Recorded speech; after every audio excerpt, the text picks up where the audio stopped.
The hands-down most important component of a garment is its fabric. No matter how beautiful the details or how well-crafted the seams are, a garment made from a flimsy, scratchy or pilling fabric is never a good addition to any wardrobe. When assessing the fabric of a garment, you need to look out for two separate things. The quality of the fabric itself. How suitable the fabric is for that particular item. Cotton.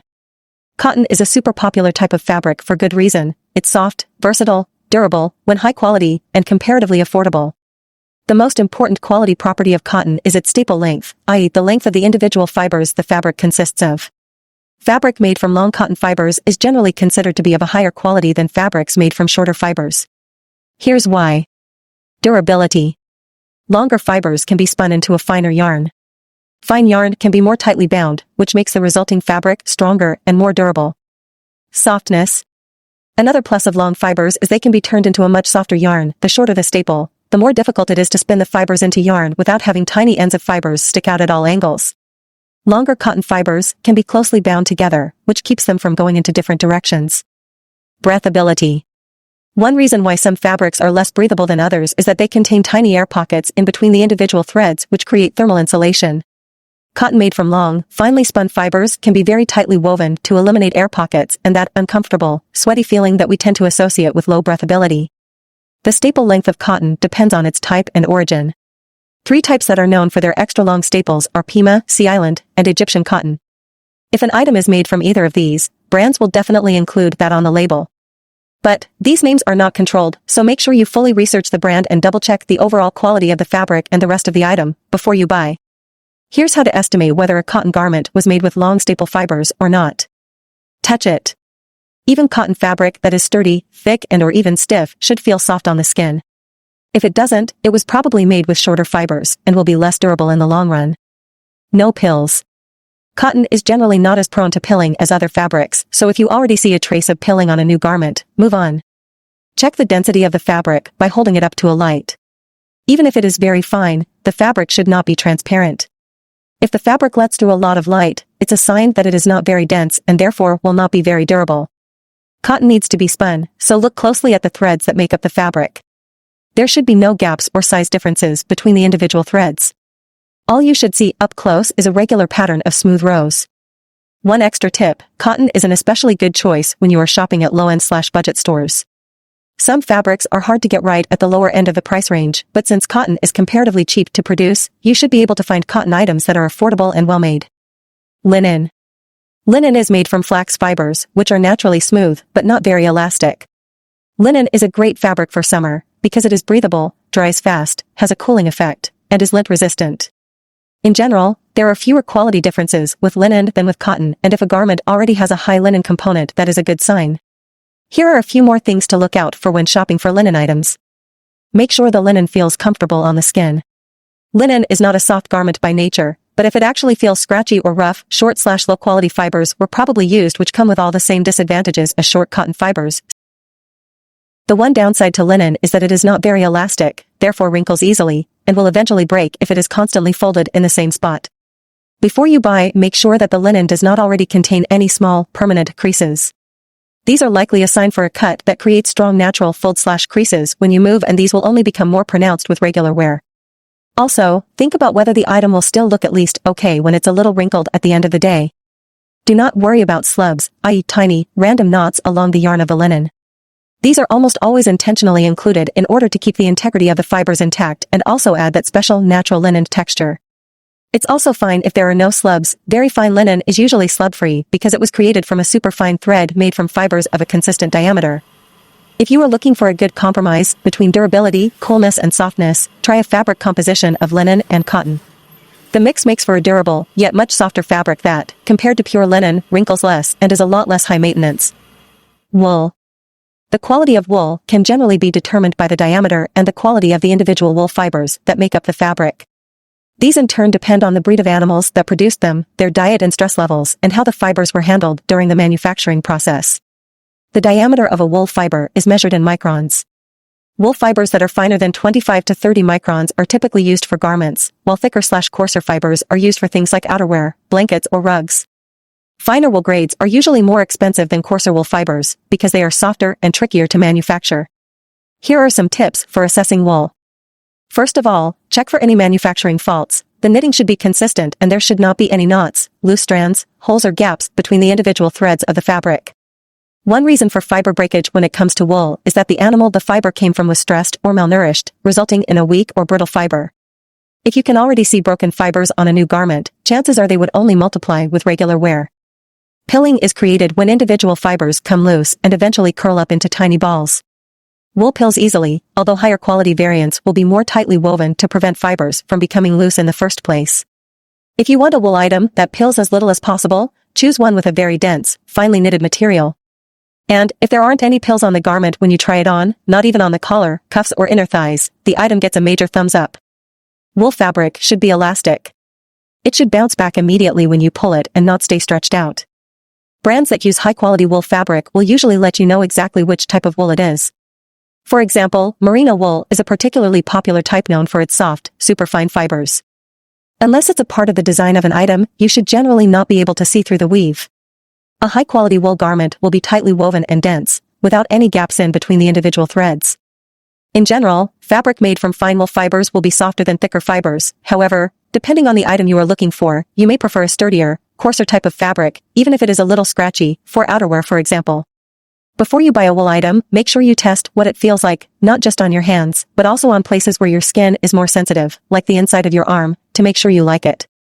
Also note that some types of wools are naturally softer than others, e.g. cashmere is much softer than mohair, so the softness of a wool item does not necessarily speak for its quality. Denim. The web is full of denim connoisseurs and a huge number of different opinions on what makes denim good or bad. Here are some notes on properties of high-quality denim fabrics that most sources tend to agree on. The quality of denim depends mainly on the quality of the cotton used to create it and how it was woven.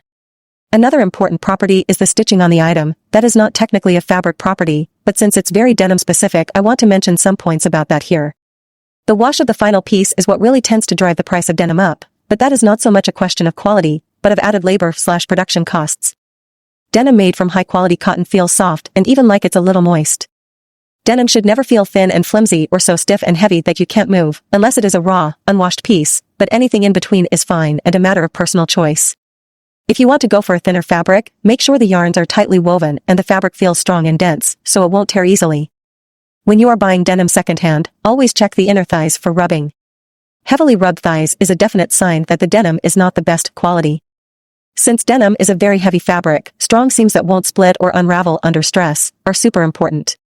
As a first step, try stretching the denim piece at different places along the seams. If the threads of the seams pull apart, not so good. Then, check the stitching. High-quality denim manufacturers will usually use either double stitching, 2 rows of stitching next to each other, or chain stitching, looped stitches that look like links of chain. As long as the thread is very thick, a single row of stitches is also okay, but make sure you do the stretching test in that case. Another way to assess the quality of a pair of denim jeans is to look at how the side seams were done. The cheapest, easiest way is to sew the 2 pieces of fabric together, then cut off the excess. This method leaves a bump along the inner side of your leg. High-quality manufacturers instead take the extra step to first sew the edges of each side, before they sew them together and press the seam flat for a super streamlined outline. Leather. Leather is not technically a fabric, but a material. The quality of a leather piece mainly depends on what type of grain it has. Full-grain leather is generally considered the highest quality type and refers to leather that has not been sanded, buffed, or corrected to retain the skin's natural fiber strength and durability. Top grain, also called corrected grain, and split grain leather have been more heavily processed. The top layer of the skin is usually removed, and are therefore not as durable as full grain leather, and also won't develop that coveted natural patina of high-quality leather over time. One way to check whether a leather item was made from full grain leather is to look closely at the tiny grains on the fabric. Do they look natural or printed? Full grain leather contains all the natural imperfections from the animal it came from. Brands that use corrected leather will sometimes print marks back onto the sanded leather to add authenticity. Some more notes on leather quality. A major downside of leather is that it can be permanently creased. When you buy a new piece, make sure it does not already have any scratch marks. On unworn pieces, those usually signify that the leather is either brittle or very high maintenance. Check how the individual pieces of leather are attached. Were they sewn together or glued? Stitching takes longer than gluing and is therefore more expensive for brands, but it creates a stronger hold between the pieces. Any visible remains of glue are a definite no-go. A great alternative to real leather is faux, or vegan, leather, which usually consists of a polyurethane coating on a fibrous layer. High-quality faux leather can be just as durable as real leather, is generally more affordable, easier to maintain, won't lighten as much in the sun, and doesn't involve the death of animals. Just like real leather, faux leather should feel as supple as possible, not have any obvious scratch marks, and the individual parts of the item should be sewn, rather than glued together. Low-quality faux leather will often have an obvious plastic shiny look to it. Higher quality pieces are almost indistinguishable from animal leather, at least to non-experts. So, avoid shiny, go for soft and supple, and, when in doubt, thicker tends to be better. Faux leather can be lightweight, but it should never feel thin or flimsy. Synthetics, is natural always better? The short answer is no. Although many people will consider even small amounts of manufactured fibers in a fabric's composition a negative, synthetic or semi-synthetic fibers do have their advantages and can make a great alternative or addition to natural fibers. Here's why. For starters, there is a huge difference between synthetic materials, usually polyester or viscose, that are commonly used by budget fashion brands and the high-quality synthetic materials used by designers or higher-quality brands. In the fast fashion industry, synthetic materials are often used to replace natural fibers. It's about cutting costs, so these types of synthetic fibers typically won't have a high quality and are mainly chosen for their resemblance to natural materials, their price, or their look. On the other end of the spectrum, there is the designer who chooses a synthetic material over a natural one for its specific properties, e.g. its particularly lightweight, the way it drapes, its texture, in order to enhance the final garment. Many designers and brands specifically formulate fabrics to get the exact type that's right for their design or to improve things like breathability and other functional properties.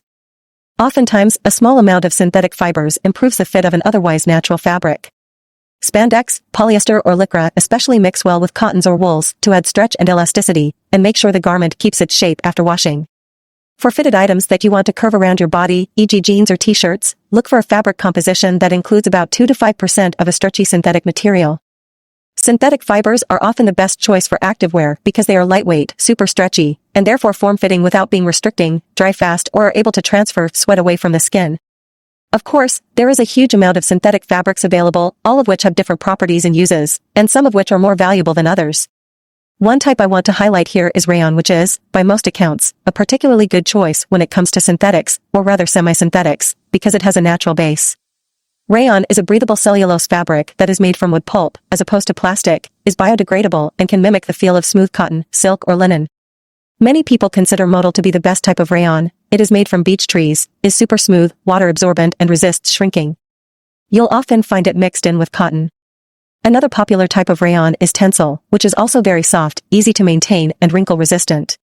During the next video, we will discuss another aspect of clothing quality: seams, tailoring, linings, and details.